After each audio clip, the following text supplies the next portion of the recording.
Sir, Santosh Deshmukh यांची जी हत्या झाली त्या हा प्रकरण जो अजून गाजत आहे, कारवाई सरकार करत आहे, पण त्यांचे जे भाऊ आहेत धनंजय देशमुख हे पाण्याच्या टाकीवर चढले आणि त्यांनी मागणी केलेली आत्मधनाचा इशारा वगैरे दिलेला. ह्याला तुम्ही कसं पाहताय ॲज अ कायदेतज्ञ? बघा, भावनांचा आदर असावा, परंतु भावनांचा राजकीय खेळ नसावा.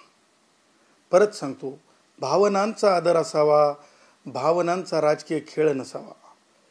लक्षात घ्या की ह्या संबंधातले जे आंदोलन आहेत त्या आंदोलनाची रूपरेषा आणि त्या आंदोलनाची लाईन कशी बनत चालली आहे. एक दिवस अगोदर धाराशिवमध्ये आपण जर बघितलं असेल तर तो मोर्चा होता. तिथं मी बिग बॉसचा कलाकार आहे. आमच्या बिग बॉसच्या म्हणजे ज्याला म्हणतो सेट आहे, त्या सेटवर आहे ना जशा प्रकारची म्युझिक सिस्टम नसते तशा प्रकारची म्युझिक सिस्टम आंदोलनांमध्ये राबवली चालली आहे. आणि मग मला सांगा, आक्रोश आहे की राजकीय मंदिआळी आहे? हा मुद्दा लक्षात घेत असतानाच दुसरा मुद्दा आता उपस्थित करण्यात आला की आम्ही पाण्याच्या टाकीवर चढू. पाण्याच्या टाकीवर चढल्याच्या नंतर तुम्ही म्हणताय की अशा प्रकारची कारवाई झाली पाहिजे, तशा प्रकारची कारवाई झाली पाहिजे. सगळ्यात अगोदर तुम्ही कायदेशीर प्रश्न म्हणून विचारलाय, कोणत्या संहितेमध्ये लिहिलंय की एक्स व्यक्तीने म्हणल्याप्रमाणेच कारवाई झाली पाहिजे? असं कायद्यात कुठंच नाही. कायद्यामध्ये फिर्यादीला, तक्रारदाराला तक्रार देण्याचा अधिकार आहे. त्या तक्रारीच्या आधारे नवीन क्रिमिनल प्रोसिजरनुसार आणि नवीन पिनल कोडनुसार सुद्धा जे आहे तक्रारदाराचे अधिकार जे आहेत स्पष्ट डिफाईन करून सांगण्यात आलेले आहेत. त्याच्यामुळं संतोष देशमुखांनी न्याय मिळावा हे म्हणणं ठीक आहे, परंतु अमुक प्रकारेच केलं पाहिजे, पोलिसांनी अशीच छडी उगारली पाहिजे, पोलिसांनी यालाच मोकामध्ये टाकलं पाहिजे, पोलिसांनी तसंच वागलं पाहिजे, हे बोलण्याची मुभा कुणालाही नाही. आणि काय तर म्हणे टाकीवर उभं राहून आंदोलन करा आणि असं नाही झालं तर मी माझा जीव देतो. मला दोन प्रश्न उपस्थित करायचे. जनार्दन मवाडेंचा जो जीवन संपलं जातीय अत्याचारामध्ये नांदेड जिल्ह्यात, ती फाशी झालेली कुणी पाहिली का हो? सुनीता बसवंते माझी भगिनी, तिच्यामध्ये फाशी झालेली कुणी पाहिली का हो? त्याच्यानंतर गोताळा हत्याकांडामध्ये फाशी झालेली कुणी पाहिली का हो? पिंपरी देशमुखमध्ये जे अत्याचार झाला मागासवर्गीयांवर त्याच्यामध्ये कुणी पाहिली का हो? लोहा तालुक्यामध्ये युवकाच्या बाबतीमध्ये भ्याड हल्ला झाला, त्याच्यातून त्या युवकाला भोगावं लागलं, त्याच्यात फाशी झाली का हो? उद्या आम्ही सगळे मागासवर्गीय लोक जर टाकीवर उभं राहिलो, उद्या आम्ही संविधानप्रेमी लोक जर टाकीवर उभं राहिलो तर फाशी दिली जाणार आहे का? अशीच फाशी झाली पाहिजे, असाच निकाल लागला पाहिजे, असं होऊ शकेल का? त्याच्यामुळं ही कोणीतरी लाईन देत आहे, ही पॉलिटिकल लाईन आहे. ह्या पॉलिटिकल लाईननं जाऊन जर कायदा सुव्यवस्थेला जर अडचणी निर्माण करायच्या असतील तर हे कुणाचं तरी षडयंत्र आहे. आणि त्याच्यामुळं माझं असं म्हणणं आहे की उद्याच्याला भटक्या विमुख अनुसूचित जाती जमातीवर अत्याचाराच्या संदर्भात आम्ही भूमिका अशी घेतली तर सरकार त्याच प्रकारे वागणार आहे का? त्याच प्रकारे SP साहेब पळत जाणार आहेत का पाणीच्या टाकीजवळ? जरंग्या कसा काय आला? जरंग्याला काय माहीत होतं का?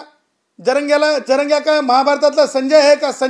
जरंग्या काय महाभारतातला संजय आहे का? त्याला माहीत व्हायला तिथं जरंग्या आला. जरंग्या येऊन तिथं मध्यस्थी करतोय फोनवर. मला हे म्हणायचं आहे, फायर ब्रिगेडची गाडी एक दिवस आधीच माहिती असते, त्या पाण्याच्या टाकीवर जाऊन उभं राहायचं. बरं, आमचं म्हणणं आहे तुमच्या भावना व्यक्त करण्याचा लोकशाहीमध्ये अधिकार आहे, परंतु आक्रस्ताळपणा करण्याचा, परंतु म्हणजे ज्याला म्हणतो लॉ अँड ऑर्डर सिच्युएशन बिघडवण्याचा अधिकार मुळातच धनंजय देशमुखलाच नाही किंवा कुणालाही सुद्धा नाही, हे मला प्राखऱ्याने इथं सांगायचं आहे. आणि म्हणून माझं स्पष्टपणे म्हणणं आहे की शोले फिल्मसारखं आणि म्हणजे एखादी स्टंट स्वरूप आंदोलन करून काय होतं? स्टंट स्वरूप नव्हतं तर काय होतं आंदोलन? याला आंदोलनाला काय तशा प्रकारची परवानगी आहे? लोकशाहीमध्ये आंदोलनाला जी परवानगी आहे त्याच्यापेक्षा कुणी मोठं नाही. अन्याय अत्याचार झाला त्याला न्यायाधीश महोदय शिक्षा देतील, पोलीस तपास करील, परंतु असंच झालं पाहिजे म्हणण्याचा अधिकार लोकशाहीमध्ये कुणालाही नाही. लोकशाहीमध्ये ठरलेल्या जागा आहेत. जिल्हाधिकारी कार्यालयासमोर परवानगी घेऊन तुम्ही उपोषण करू शकता.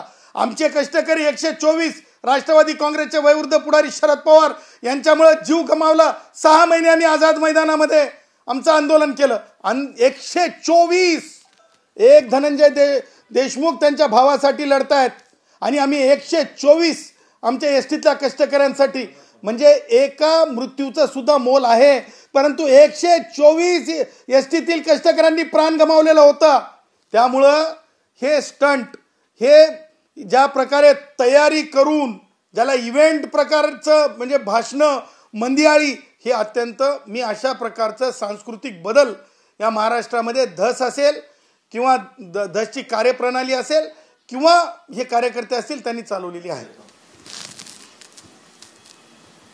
दुसरं सर, संतोष देशमुख यांची हत्या झाली. त्यांच्या पत्नीने असं म्हटलेलं आहे की पवन चक्कीच्या वादानंतर त्यांना भिट्टी भातायला लागली असं संतोष देशमुख म्हणाले होते. त्यानंतर ते लातूरला 2 दिवस गेले. तिथेही वारंवार त्यांना फोन केला गेला, धमक्या दिल्या गेल्या असं त्यांच्या म्हणणं. त्यामुळे ते मसाजोगला आले. त्यांच्या म्हणण्याप्रमाणे की संतोष देशमुख यांना सतत धमक्या दिली गेली होती असं आता त्यांचं म्हणणं आहे. तर आपण ह्याबाबत काय म्हणाल? कारण हे सर्व झालेला प्रकार आहे. आता त्याचं आंदोलन पण सुरू आहे. त्या बघा, तपास जेव्हा सुरू असतो तेव्हा तपासात आपल्याला काहीतरी वेगळं म्हणजे मिळत आहे. म्हणजे डिस्कवरी केल्यासारखं धसांनी बोलू नये, कोणी सामाजिक कार्यकर्त्यांनी बोलू नये आणि त्याचबरोबर ज्यांना ह्या घटनेची सगळी माहिती आहे ती फक्त त्यांनी पोलिसांना शेअर करावी. त्यांनी माध्यमांना शेअर करू नये. कारण पोलीस जे आहेत त्यांना अधिकार आहे स्टेटमेंट रेकॉर्ड करण्याचा. फार भीती वाटली तर न्यायालयासमक्ष जाऊन स्टेटमेंट रेकॉर्ड करण्याचा अधिकार आहे. मला असं वाटतं संतोष देशमुखांनी किंवा देशमुख कुटुंबियांनी ह्या गोष्टी माध्यमांना किंवा पुढाऱ्यांच्या मंदिराळीमध्ये भाषणा स्वरूपात सांगण्याऐवजी माननीय न्यायालयाकडे जावं, न्यायालयाकडे स्वतःचं स्टेटमेंट रेकॉर्ड करावं ना. कारण न्यायाधीश अशा प्रकरणांमध्ये एकदम एक्स्ट्रीम एक्सिजन्सी असेल, लाईफ थ्रेट असेल तर ते स्टेटमेंट रेकॉर्ड करून घेऊ शकतात. तिकडे स्टेटमेंट रेकॉर्ड केलं पाहिजे. तसं न करता आपण जर माध्यमांसोबत जर संवाद साधत बसलो, माझं म्हणणं माध्यमसुद्धा नाही, आपण कार्यकर्त्यांच्या पुढाऱ्यांच्या मंदिराळीमध्ये जर आपण हे जर सांगत बसलो तर मला असं वाटतं हे तपासाच्या दृष्टीनं, न्याय मिळण्याच्या दृष्टीनं मला असं वाटतं की हे किचकट होईल. कारण न्याय मिळण्यासाठी तपास यंत्रणेला मदत केल्या पाहिजे. न्याय मिळण्यासाठी पुढाऱ्यांना, राजकीय पुढाऱ्यांना, राजकीय वैर असलेल्या, जसं अनुसूचित म्हणजे जसं ज्या प्रकारे भटक्या विमुक्तांचं पुढारपण जे आहे बीडमधलं, त्या पुढारपणाला संपवण्यासाठी काही मराठा आमदार पुढे येतात. तर आपण मराठा आमदारांकडे जावं, मराठा आमदारांनी मदत करावी. ह्या सगळ्या संघर्षाचा भाग होण्यापेक्षा मला वाटतं की देशमुख कुटुंबियांनी न्यायालयाला आणि तपास यंत्रणेला ही माहिती द्यावी.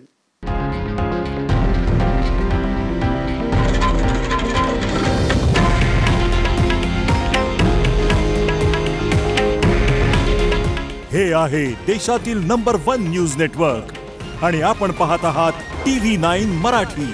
काळजी तुमची, हित महाराष्ट्राचं.